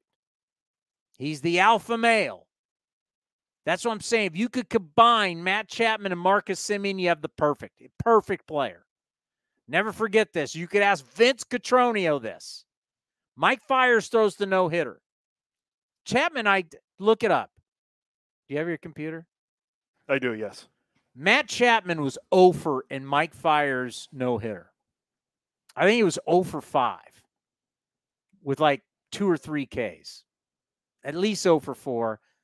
This is a long time ago, but when was Mike Fiers' no-hitter? 2019. By the way, we were going over this because we're talking about the pitches. Who counts. Was? Me, Ray, and Johnny. We're talking about the pitch If counts. I wasn't here, we do not reference the show. We were talking about the pitch counts from the Stanford kid that threw 156. The most pitches an ace pitches thrown ever since in Oakland. Mike Moore threw 156. Mike Fiers threw 131, and there's no hitter. Come on, really? 131? Oh my God! No, we stop. Hey, we can have these guys throw 60 pitches each start. They still get Tommy John. Yes, probably, right? Yeah. I mean, no one has proven the amount of pitches you need to throw and not get hurt. Nobody has proven that. There's not an orthopedic surgeon that will go on record. All the guys that, and I've researched this now, the guys that perform Tommy John surgeries, they will not tell you that there is a pitch number that will keep people from getting hurt. Whether you throw 130 or you throw 30. Why do relievers get Tommy John? I've tried to stall as long as I can. I couldn't remember the date, so I say Mike Fiers. I know I got it.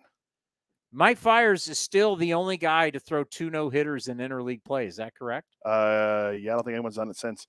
2 no-hitters, and both were in interleague play. A's won the game 2-0. Matt Chapman was 0 for 4 with 4 strikeouts. Okay, even better. Golden sombreros, they call it. Matt Chapman was 0 for 4, 4 strikeouts. And when Vince Cotroneo was trying to interview Mike Fiers, he was so excited for Fiers. He was like, we got to get rid of this interview. We're ready to party. We're ready to celebrate Mike Fiers. He knocked either the recorder or the phone, because Vince might have been using his phone as a recorder. He knocked it out of Vince's hand, which later he apologized. But that's how happy he was after going 0 for 4 with 4 punch-outs. He was that happy for the win and his teammate to get the no-hitter. That's the kind of guy Matt Chapman is. I want that to be remembered. Also a guy that slides into home plate face first. Not many guys do that. I would say you don't see that very often. You don't see that very often. Where are we? I'm just talking. We haven't paid the bills yet. You're just talking. You know who that is? That's Moneyball. That's Brad Pitt. Yeah. Playing Billy Bean. Coming up next, we'll get you ready for Eno Saris. Got a little bit to one thing I haven't addressed yet today. And I want to research it maybe a little bit more, but I want to talk about it before we get to Eno Saris next, right here on A's Cast Live. That are a must for me. Comfort and style. Whether I'm playing golf, going to dinner, I've got to have the right feel. That's why I've partnered with Linksole, and you're going to love Linksole. They have just released their new spring line, new fabrics for their polos, lightweight and perfect for technical performance. Linksole also has new styles for their layers and hoodies with cool prints and seasonal colors. You know what they say in the big leagues, look good, play good. Go to linksole.com. That's linksole.com. Chevron with Techron has unbeatable engine cleaning power, and it gives you unbeatable mileage for all kinds of unbeatable destinations, like time in the sun at the beach, or time in the sun riding roller coasters, or a day in the sun hiking mountains. Well, probably just one mountain would be enough for a day, but hiking a mountain is still an unbeatable choice for how to spend time. Download the Chevron app now to get unbeatable mileage at locations near you. This is Chris Townsend, and if you're looking for a great place to eat and watch games, go see my friends at the Chicken Pie Shop at Walnut Creek. The Chicken Pie Shop is one of the hottest restaurants in Walnut Creek. You're not going to find a better menu, and come try their world-famous chicken pie that has been served in Southern California for 86 years. Spacious indoor and outdoor dining, perfect for your next private party or corporate event. Don't forget free parking. For more information, go to chickenpieshopwc.com. That's chickenpieshopwc.com. If you're looking for a new mattress, Nest Bedding has you covered. Sleep on the same mattress Hall of Famer Ricky Henderson sleeps on. Nest Bedding is the #1 brand of online mattresses and the Bay Area's favorite mattress store. Take home the Easy Breather pillow.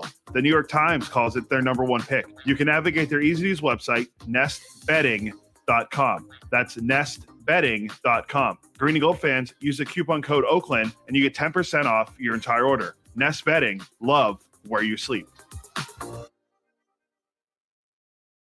Thanks to the Xfinity 10G network, my little brother's friends won't leave our house. When I was their age, internet with basically no interruptions was a pipe dream. You sound like my grandpa. Now through April 23rd, new customers can get 200 megabit Xfinity internet during our limited time Xfinity 10G network launch celebration for just $25 a month for 2 years. Go to Xfinity.com/10G, call 1-800-XFINITY, or visit a store today. Requires paperless billing and autopay with stored bank account. Restrictions apply. Taxes and fees extra. After promo, regular rates apply to internet service and devices. Actual speeds vary. It's Kids Cheer Free all summer long. Bring your kids ages 14 and younger to the ballpark on Sunday home games for free. After the game, race around the bases with Stomper on the same field that your favorite A's players do. Get your tickets now at athletics.com/kidsfree.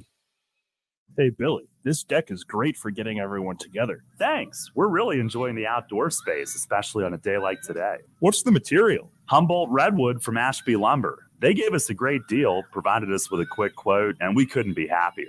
We even found a great contractor through their online contractor directory. Don't miss a day outdoors. Visit Ashby Lumber in Berkeley or Concord to see our stock of naturally strong, naturally beautiful Humboldt Redwood. Find out more at ashbylumber.com for all your building needs. Ashby Lumber.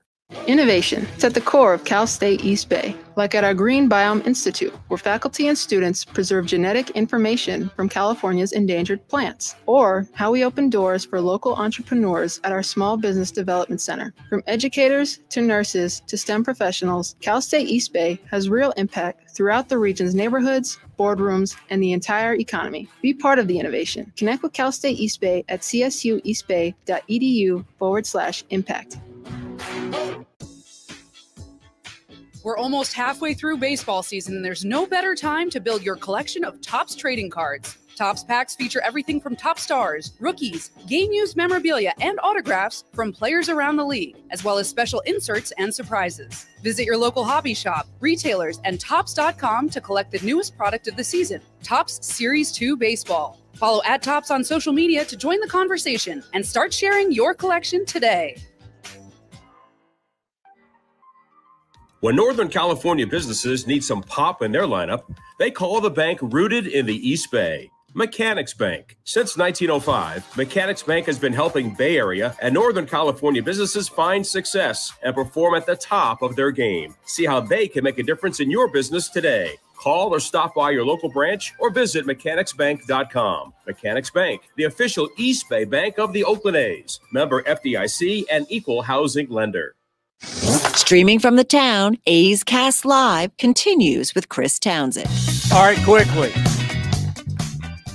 Coming up in just a little bit, you and Jessica Kleinschmidt will have... Oh, no, it's just Jess on pregame. It's just Jess on the A's pregame show. We call it A's Total Access, brought to you by Chevron. I'll be over on the TV side here in San Francisco with Dave Stewart, A's pregame live. Then you and Jess in the postgame show, A's Clubhouse. I will join you. Just want to let you know before we get to Eno Saris, we are investigating. Big thing in baseball from the owners' meetings was we're going to limit how many front office people you got. We're going to change the whole technology thing. And, of course, baseball people. Well, in my NFL background, working for the Raiders, I know that in the NFL, everybody is uniformed on just about everything. So essentially what baseball people are trying to go, well, they're just trying to be cheap. No, they're doing what the NFL is. Every tablet that you see in the NFL on the sideline, Microsoft, it's all the same. All the deals from anything business-wise, social media, technology that they use, everything is a licensed deal with the NFL. So you can't be an NFL team and go rogue and pay for data and do this and do that. Nobody goes rogue. Everybody has the same. And it sounds like baseball is trying to do that. we're going to invest. I went to a NFL source today about this. They're like, oh, yeah. I want to research some more before we delve into this on Monday. But basically, Tuesday? What's Monday? Monday's a holiday and off day. We have the day off on Monday? Yeah, it's Juneteenth, and the team is an off day too. All right, so Tuesday, we're going to bring you how baseball is trying to be like the NFL. And I agree, because I think NFL does it right. I think there's a bunch of rogue stuff that a lot of us don't know about that's happening in baseball. That baseball wants to go, nope. Like, for example, Spygate, it was pretty easy to catch the Patriots not once but twice. It was hard to catch the Astros because there's rogue stuff going on. When everybody's using the same stuff, it becomes uniform. And yeah, the league makes money off of it, which means everybody makes money off of it. So we will investigate that more. That gives me an extra day. So this whole thing, we're going to talk to Eno Saris about that here. But this whole thing about everybody using the same, it's coming to baseball. I'm going to say quickly, I think it's the right move. You? I need to do more research on it. You have till Tuesday. Yeah. And I want an opinion on Tuesday. This isn't the Cody, Ray, and Johnny show where you don't give opinions. Well, I give opinions. This is A's Cast Live. From the start of it right now, I would say I don't like it, but I have to do more research. Oh, you like the rogue, huh? Yeah. You like shadow government, shadow front offices. I was looking at it more from the technology and player development side. Well, everybody will have the same technology. Everybody's playing from the same stuff. Yeah. Oh, you like sneaky. You like, oh, we got something no one else has. Well, I want to see how it affects the Rays and stuff going forward and the Dodgers. Well, if you're that smart, it shouldn't affect you. We'll get into that. Here is our national baseball columnist from The Athletic, Eno Saris. For the Eno Saris Show right here on A's Cast Live, will you play the man's open? The Eno Saris Show is sponsored by Fieldwork Brewing Company. With 8 taproom locations in Northern California, Fieldwork brings you fresh craft beer direct from the source. Fieldwork will also ship beer direct to your door if you live in California. Visit fieldworkbrewing.com. Now, Eno, I want you to think about that statement right there. Right? It's summertime, and you know what happens in summertime? You run out of beer all the time. And buddies come over and all these watching games, or you're out at the pool in the back. When you constantly have it delivered to your house, you never run out. So Fieldwork will make sure you never run out and have to do that. Oh, man, I got to go to the liquor store real quick, or I got to go to the grocery store real quick. It's called being proactive during the summer. Oh, yeah, and they've got, right now they've got a Rice and Easy Japanese rice lager going, radios and rodeos. Hills and valleys, these are all pilsners and lagers, perfect for the summer. And yeah, it's lovely when it just shows up at your door and you don't have to do any work. A Japanese rice, you know, I've been to Japan twice. I love Japan. What is Japanese rice beer? You know, rice is used in American lagers and some of the big ones, but the most famous Japanese rice beer is called Hitachino. Hitachino white rice beer. It's really big over in Japan, and this one's sort of modeled after that. This is why we bring them on the show. You guys think we bring them on the show to talk baseball? We learn more than just baseball with the great Eno Saris from The Athletic. We learn more than just baseball. All right, speaking of baseball. You know, we're getting to that time of the year where everybody has had their scouts all over the country, watching high school players, watching college players at all level, from D1 all the way to community college. They're starting to put their boards together. Before you know it, we're going to be at All-Star Weekend. You're going to have the draft going on.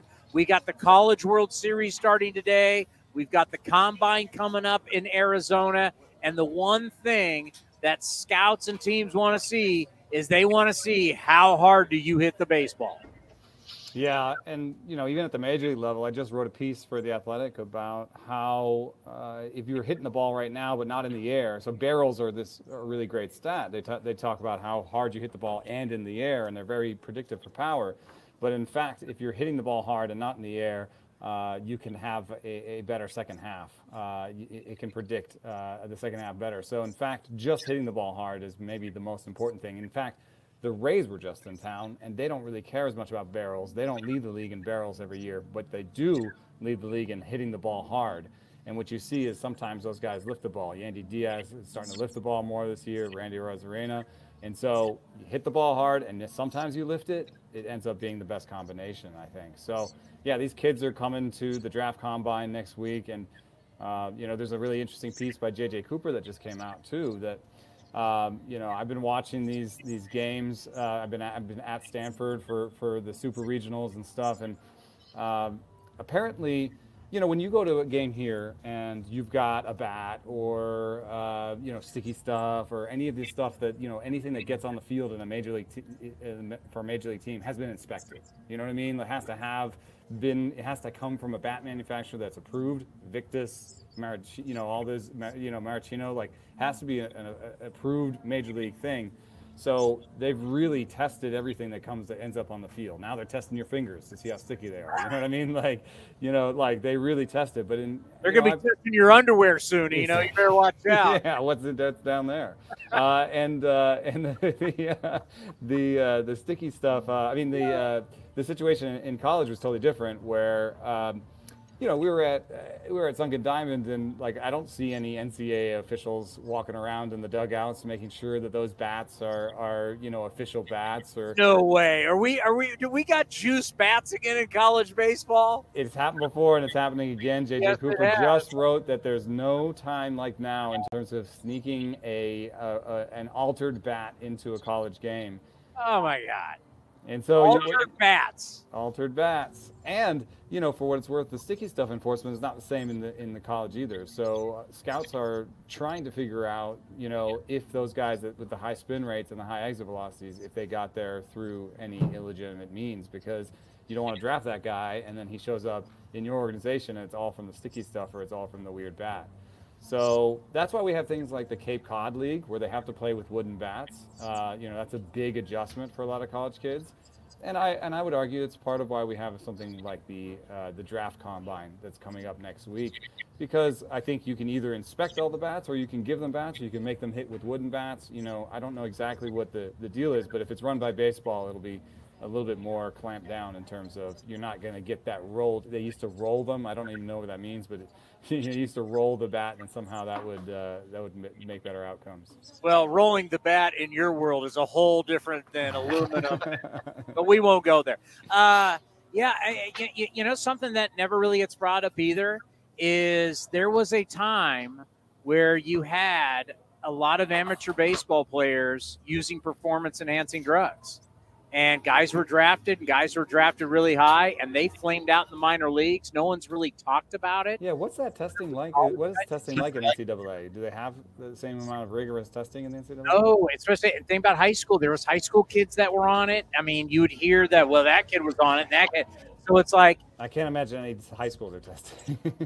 So, I mean, there's nefarious stuff going on in amateur baseball, and it's tough when you're making these decisions, because the higher you're drafted, the amount of guaranteed money for the signing bonus, I mean, it's scary. Yeah. Sometimes I don't love these events because, what happens is you create data, and now all of a sudden Major League Baseball owns this data and owns, clips of you and video, and there's all this sort of data ownership, that becomes an issue. But I also understand it, because you want to put all the players on the same platform. You want to put them in the same place, and you want to measure them the same way. That's going to be inevitably measurement is a big part of drafting. That's why they have the draft combine in the NFL. Everybody has to go there and jump and run and do it at the same time and do it in the same situation. What's so interesting to me about, obviously you want to hit the ball hard. You want to throw the ball harder. You want to hit the ball harder. Doesn't matter what sport you're in. You want it to do everything. You want to make sure velocity as fast as you can be. Yeah, you throw it as hard as you can. Yeah. But yet, night after night after night, I keep preaching on the post-game show, just put the ball in play and look at all the crazy things that you saw in yesterday's game. You see it all over. All you got to do is watch quick pitch every single night, the highlight show on MLB Network. Just put the ball in play wins games. Yeah, it's an interesting thing. I struggle with that. I mean, but there are players like Nick Madrigal over in Chicago that, put the ball in play at an elite rate, but there's no force behind it. And so the, pitchers just sort of overpower them almost, you know, like you have to have a little bit, like even Luis Arias has some power, you know, he hits the ball. He drives the ball to the gaps. Yeah, exactly. So there's a minimum amount of power that you do have to reach. And so I wouldn't preach to say, you know, a high schooler or a young kid not to hit the ball hard. You know, they have to hit the ball hard to get to the big leagues. But once you get to the big leagues, there is a negative correlation between bat speed and whiffs. So if you are trying to hit the ball harder and you are trying for bat speed, you know, there is a trade-off there between, you know, trying to hit the ball harder and whiffing. So there's like a certain base level of hitting the ball hard and bat speed that you have to get to the big leagues. But then, you know, then it becomes a coaching thing of, ooh, do I want to go more for power because I'm a Kyle Schwarber, or do I want to go more for contact because I'm a Nico Horner? You know what I mean? And in fact, I think this is super relevant for Asturi Ruiz right now because he's been a different player over different parts of his career. And he's been a power hitter. He's been a speedster. I think that, you know, maybe for him, focusing on contact is the way to go. He has the minimum amount of power, but if he took a page out of Arias's book and then just ran around the base pass, I think that might be the best version of himself. Well, and you start, you know, the one thing that we do know, I mean, the kid can hit. It's just going to be how does he consistently get on base, especially if he goes into a little bit of a slump. But once he gets on base, he's absolutely electric. Let's talk about some A's players because, you know, we're kind of getting close to the halfway point, and here Ryan Noda is leading the American League. If you qualify with at-bats, he's leading the American League in on-base percentage. He's defensively, he's good. He can run for his size. He's starting to hit more, hit a little more power, but his patience at the plate, he's got a very mature eye. We're almost halfway in. This is not like there's now enough of bats to know that, okay, this is starting to be legit. Give me your take on what you've seen with Ryan Noda. I love his elite eye at the plate. In terms of chasing balls outside of the strike zone, he's in the top 25 in the big leagues. So that means that, you know, 20% walk rate that he's sporting right now is really legit. And that's going to lead to better outcomes even when you're hitting, because when you hit the ball in the zone, your slugging percentage is like 450. If you hit it outside the zone, it's like 250. So here's a guy that knows that, takes that to heart. He has some swing and miss in his game. He's not, you know, he's not defensively better than, you know, a first baseman, but I think the on-base percentage is legit. I in fact think there might be more power in that bat. 14% barrel rate. He's hit the ball 114 miles an hour. Anytime you hit the ball over 110 miles an hour, you start to join the elite power hitters in the game. Yeah, and I don't want to jinx anything. I don't have any wood around me, but I know we talked about, Rooker could be the all-star, and then Ruiz could be the all-star. And I've been sitting back the whole time going, there's no doubt the best player on the A's this year has been Ryan Noda. To me, there's no question about it. Yeah, I mean, I think Rooker has a lot of the same things going for him. He's a similar player, you know, a little bit more defensive versatility, not as much of an elite eye as Noda. I mean, I think both of them are good, and I think that, you know, the A's have done. I mean, it's been a hard year, and hasn't been that much fun in a lot of times. Yeah. But in terms of what you're supposed to do when you're in this situation, is you're just supposed to, you know, find guys, and I think they've found guys in Bleday, Rooker, Noda, you know, Ruiz. I think these are legitimate major leaguers, and you know, I think the pressure is on them now to find more guys on the infield, I think. Just overall, right? Because before I went on vacation, we were talking still historic baseball, like 1962 Mets, the 1890 whatever Cleveland Spiders. All that has kind of gone away with the winning streak. Just since Memorial Day, they're playing way better baseball. What have you seen with the A's?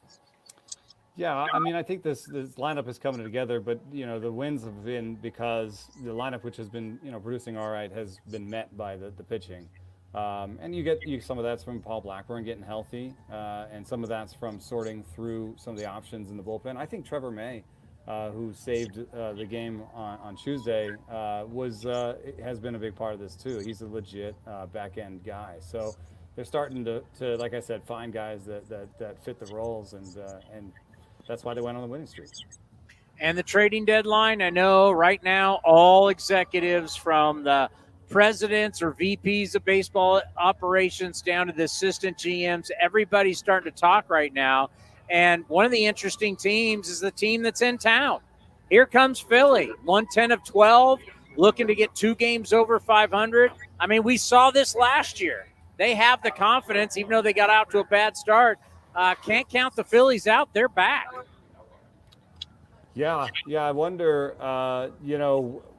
what they need to really get going. I think it's maybe some back-end starting pitching, or maybe just a little bit more, help in the bullpen. But in fact, I don't know that there's a trade for the Phillies that needs to happen. I think it's just sort of meshing the guys they've got. Harper, still hasn't hit his stride, but I think he's going to do it. And Aaron Nola has shown flashes. Those guys play to the back of their baseball cards. I think that's all they need to do. But in terms of, what they need to do to improve at the deadline, it's not immediately obvious to me. All right, so let's just start because I'm trying to tell people there's way more buyers than sellers, way more. I mean, everybody in the East is going to be a buyer. I think about in the Central, you got the Tigers and you got Kansas City. Or the White Sox might be the one team you can go get guys, obviously, from the bullpen. But they have to decide, but that's a big decision for them. Because if they decide to sell, that's a long period of time that front office has been together, and another rebuilding process does not portend well for their jobs. And so, they're going to want to hold on as long as possible, because that might mean throwing in the towel on their own jobs. You know what I mean? So yeah, Kenny Williams, of course, went to Stanford, played baseball and football. He's from Oakland. Kenny Williams has been there for a long time. And it's it hasn't been rife with postseason wins. And to ask for, when you start rebuilding, we start selling off like that, a lot of times you're asking for 5 years. If you're asking for 5 years and you've been given 5-10 years, then the owner at some point says, what gives? Maybe what they can do is just sell anybody who's not under contract for next year, and just say, we're retooling for next year. And in that case, I think they have a lot of good relievers that people could use. And then I think of like Kansas City. I think of like Washington, really young teams. What do they really have to give or they're not giving away any of these young guys they're rebuilding with. So, what do they really have to give? That's a problem here. I'm looking at the A's, roster. And in terms of like who's a free agent next year that might get some interest on the market, I think Trevor May, if he continues to pitch well, is somebody. But other than that, everybody else is super young and on a real cheap deal. So I guess Ramon Logano getting going could improve his trade value. But that happens also when you look at a team like the Nationals. I don't think that there's an obvious veteran there that they could send going. I mean, Heimer Candelario, if you need a little bit of help on the corner infield, or Carl Edwards Jr. in the bullpen. But a lot of those teams, the ones that are obvious sellers, don't have a lot that the contenders really will want.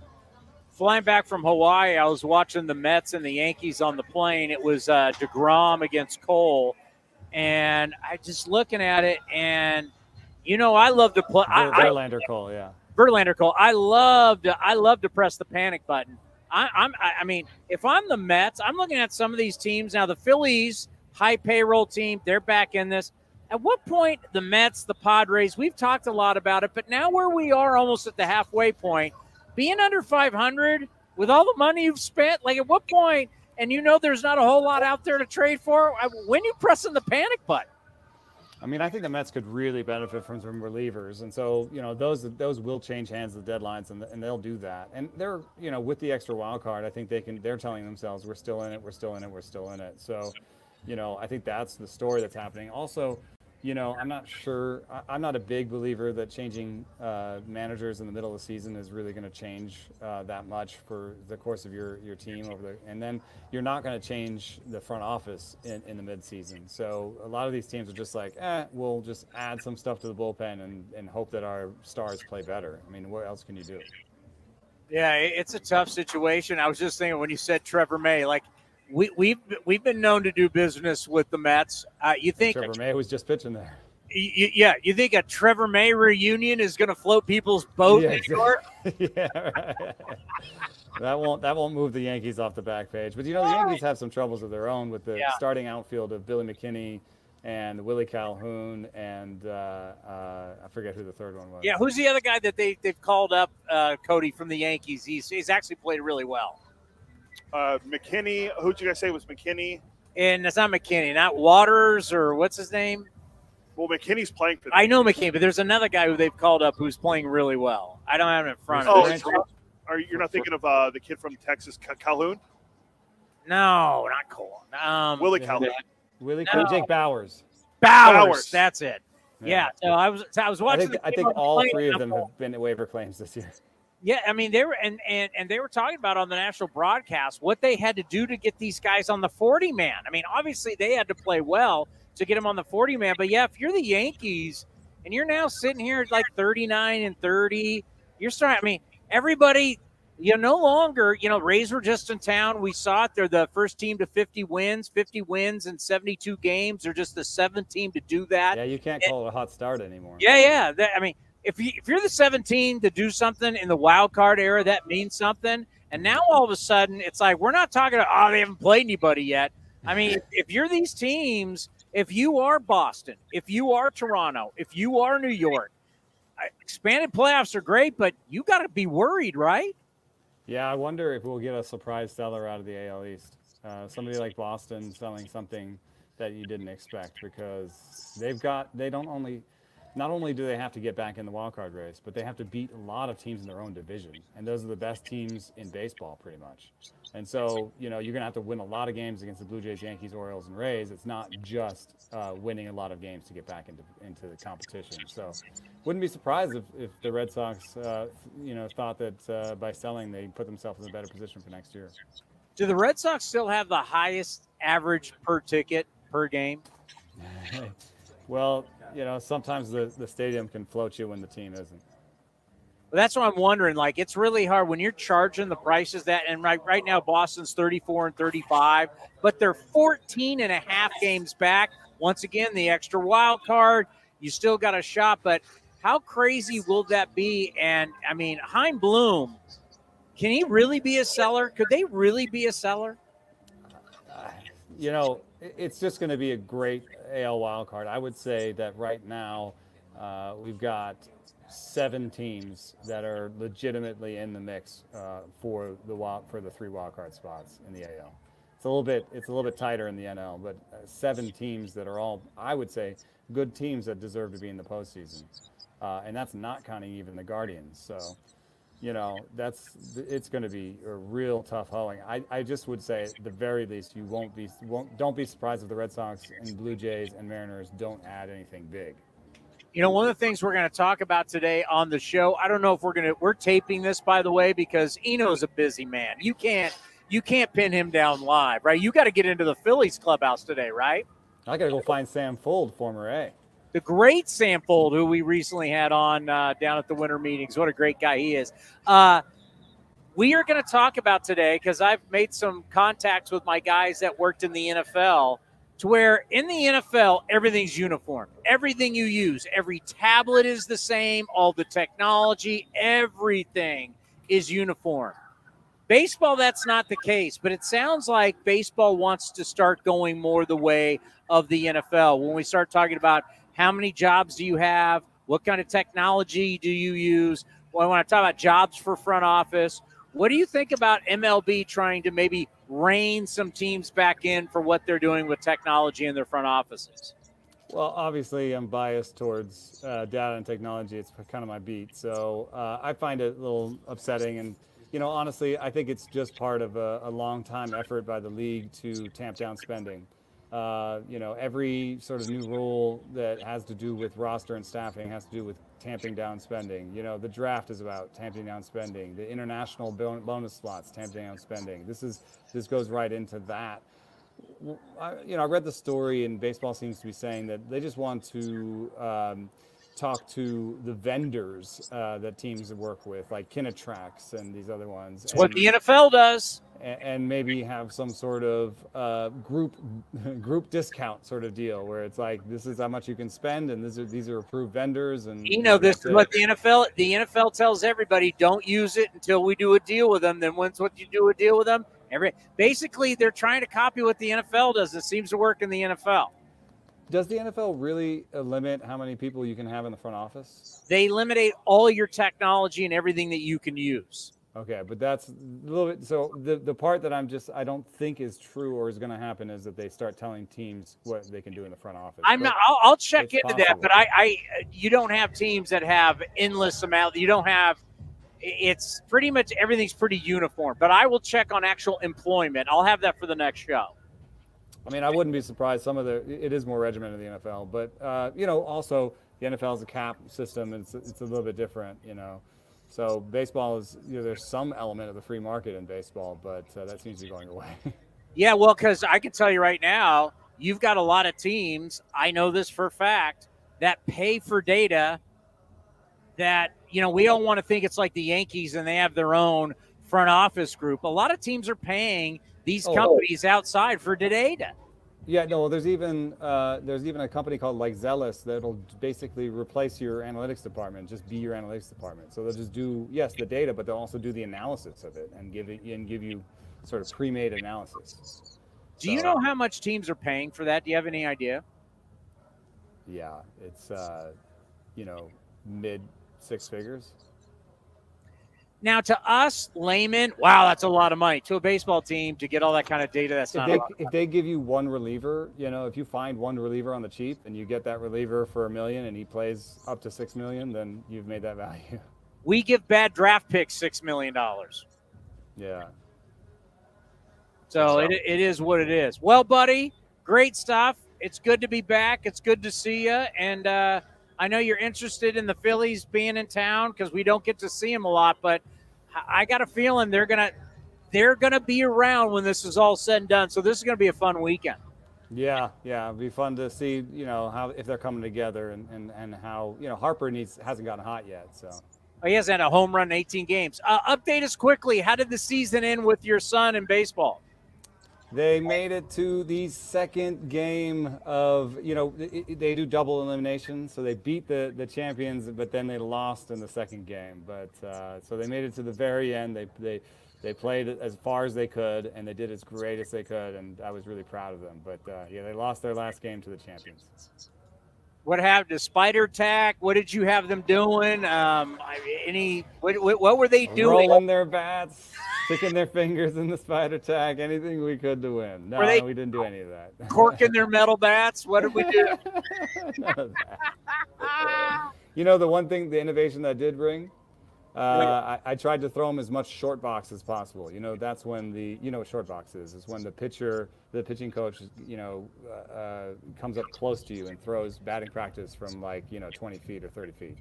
And that's because I thought it was good for them to see the arm action, to find the release point, and to have to react quickly. I was the king of that years ago when I used to be an instructor at the Las Vegas School of Baseball. We used to go down there at the winter. I'd be so hungover. I'd be on a bucket, and at this little L screen, I'd be like X amount of feet just trying to hit these kids' bats like this. Yeah. Just going, oh, my God, can I have another Gatorade? I did hit a couple kids, but I had to apologize for that. All right, play the man his clothes. The Eno Sarah Show is sponsored by Fieldwork Brewing Company. With 8 taproom locations in Northern California, Fieldwork brings you fresh craft beer direct from the source. Fieldwork will also ship beer direct to your door if you live in California. Visit fieldworkbrewing.com. All right, my friend, we'll talk to you next week. Thanks for having me. And that's going to do it for A's Cast Live. We want to thank Mark Kotze, David Forst, and Eno Saris for joining Chris and I here on A's Cast Live. We'll be back on Tuesday at 1 o'clock ahead of the Guardian series. Coming up next, Jessica Kleinschmidt with A's Total Access, brought to you by Chevron. We want to thank everyone for watching and listening to A's Cast Live, and we'll talk to you on Tuesday right here on A's Cast Live. With more